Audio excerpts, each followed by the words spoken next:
Hey everyone, Steven from Scarecrow Miniature Painting here, and today we are going to prime a green dragon wyrmling and a deranged individual that came with the set. You'll hear the rattle can in the background. You want to make sure that you get the primer nice and shooken up. With rattle cans, that's typically about a minute long. And then what you will do is what I'm going to show you what we can do with them. So I'm going to flip the camera around here in a second. Actually, I won't even flip it around. I'll just put it right here so that I can show you all what we are going to do.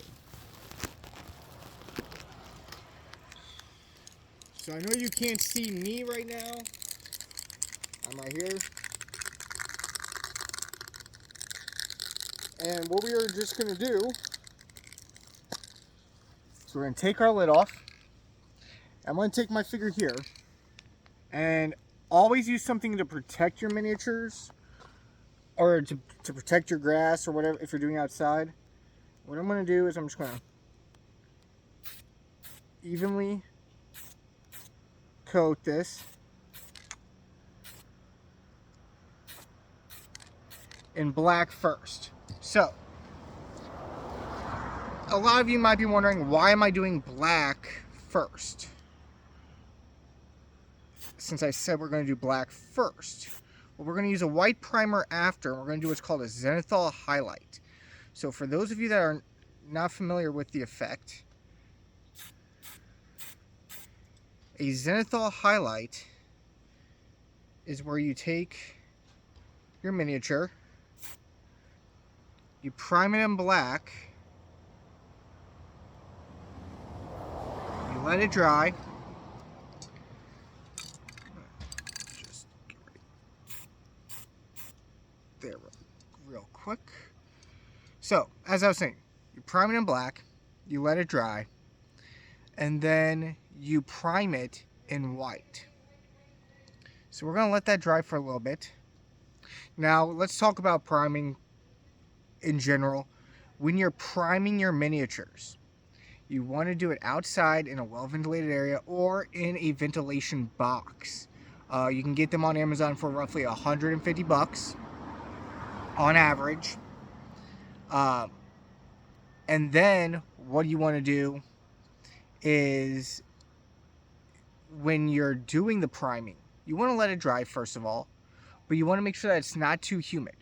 Humidity will kill a miniature prime. So for instance, this wing up here needs a second coat. I'm seeing some of the gray come through on it. I'm just looking underneath it, making sure we got a nice clean coverage of the entire miniature. Now, these are Nosler miniatures. They come pre-assembled, so it's going to be a little bit harder to do that and get a nice even coat across the entire miniature because of the fact that they come pre-assembled. When they come unassembled, it is a lot easier, and I'm just checking the tackiness of it, making sure that it's not gonna come off when I move it, because that's what you don't want to happen. You don't want, when you move a miniature, any evidence that you touched it. So this miniature right here is going to be a little bit easier because I can just grab from the base there, pull off. That dragon's a little bit difficult. So you got the wingspan, and then you got the tail and the head. So you want about 3 to 5 inches roughly when you're priming.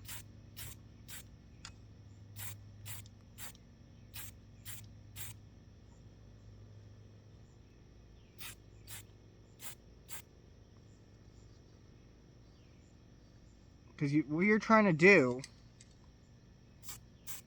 is you're trying to get all of the details to stay where they are, to where they're still visible.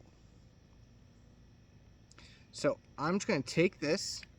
I'm going to move that over here. I'm going to put my can on here, and what I'm going to do is I'm going to alternate cans so you guys can see. And once again, with the white, just like before, you're going to rattle.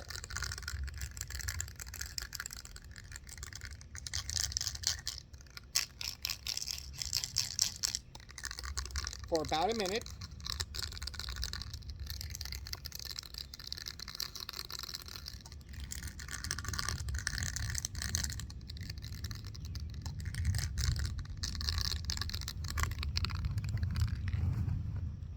Now, the point of the Zenithal highlight isn't really to just make it easier for you to paint highlights.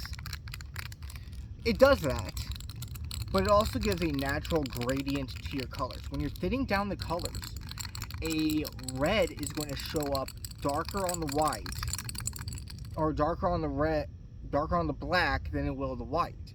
So when you have that gradient, what's going to happen is any of the black we have on this figure and we paint over it, it will be lightly darker than the top portions of it. So for instance, the underside of the wings, the back of the human. Because what we're going to do is we're going to take the top of the dragon, just straight across like that, and then with the human, or it looks like an elf on the box, what we're going to do is down at an angle, because he's got that knee pushed up a little bit, and we want to make sure that that knee gets a little bit more detail. Now another thing you could do to get more gradient is after you do that, dry brush some gray primer onto it and let that dry. I'm not going to do that on these ones. I will, however, be showing you on a commission that I'm going to be doing here soon on how you can do that. A friend of mine, as I said in a previous video, had some commissions for me. He backed out of it due to personal reasons. And what happened was I have another friend who is going to be doing Tyranids from Warhammer 40k, and I'm going to prime those and paint them on the channel as well, post them on our TikTok, everything like that. So let's get to this one. So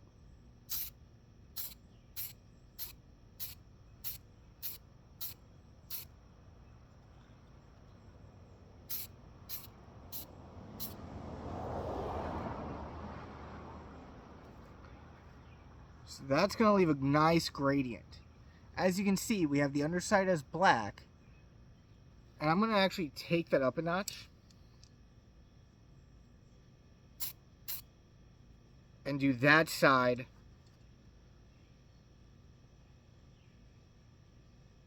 as a grayish black. And I'm going to show these up close once we're done, because you'll see on this side it's really dark, but this side you have a little bit of gray under the wing, you have the white on the body, and you have like a gray on the face. It looks really good. So I'm going to set this aside just like that, and I'm going to take the other figure, and this one I'm going to do just right here.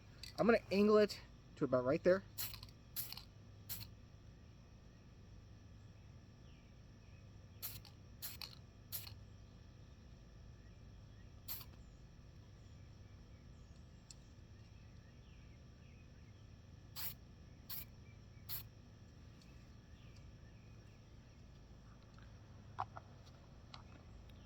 Now what this is going to do for this guy, I'm going to show you here in a second, is it's going to leave a little bit of a gradient on the body, but it's going to get that highlight on that knee. So it's going to show us where we want our natural highlights to be. So, first and foremost, here's that dragon. So,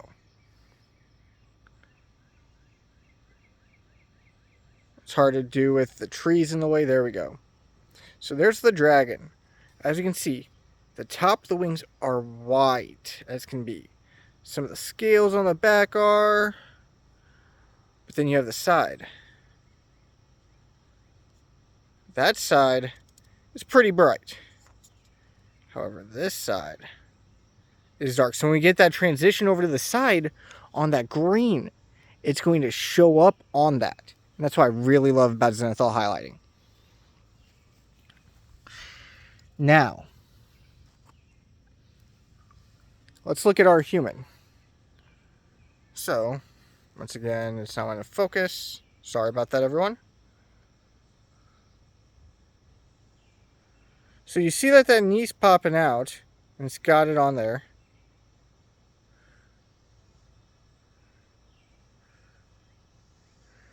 You got the shadow underneath, the arms, but then you got that back. That back's what I really like, because it still has some gray going to it.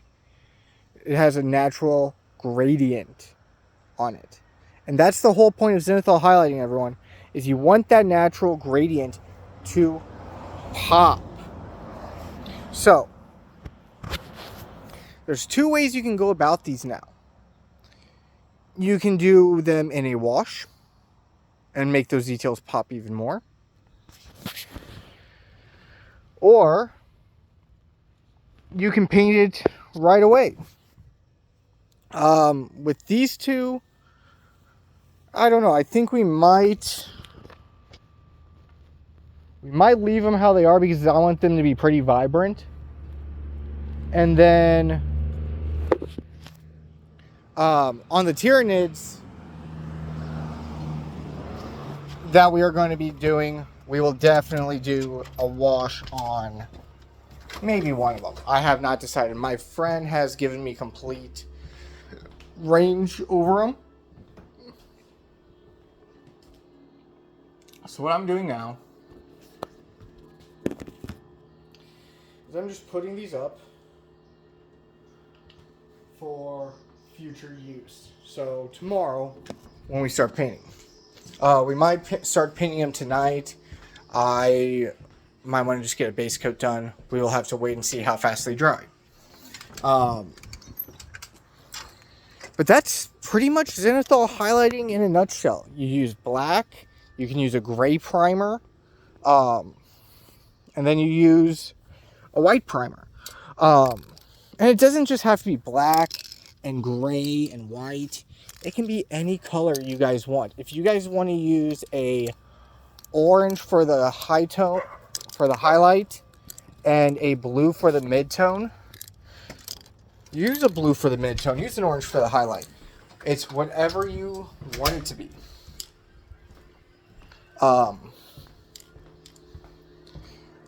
This series may take a break, only because, like I said, we will be doing those Tyranids, and I have a large scale plan for them, including potentially getting rid of the bases and doing a full Tyranid diorama.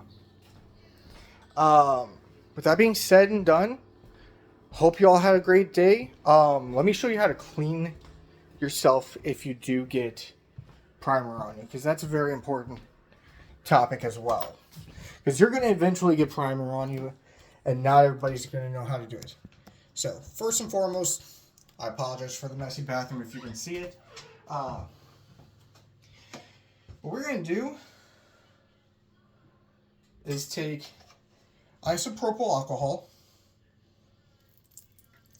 And you're just going to put it on your hands. Now, this may not be the healthiest thing to do, but when you start getting that caked on primer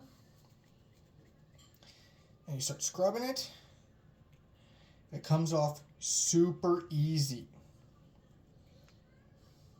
So for instance, there's my thumb.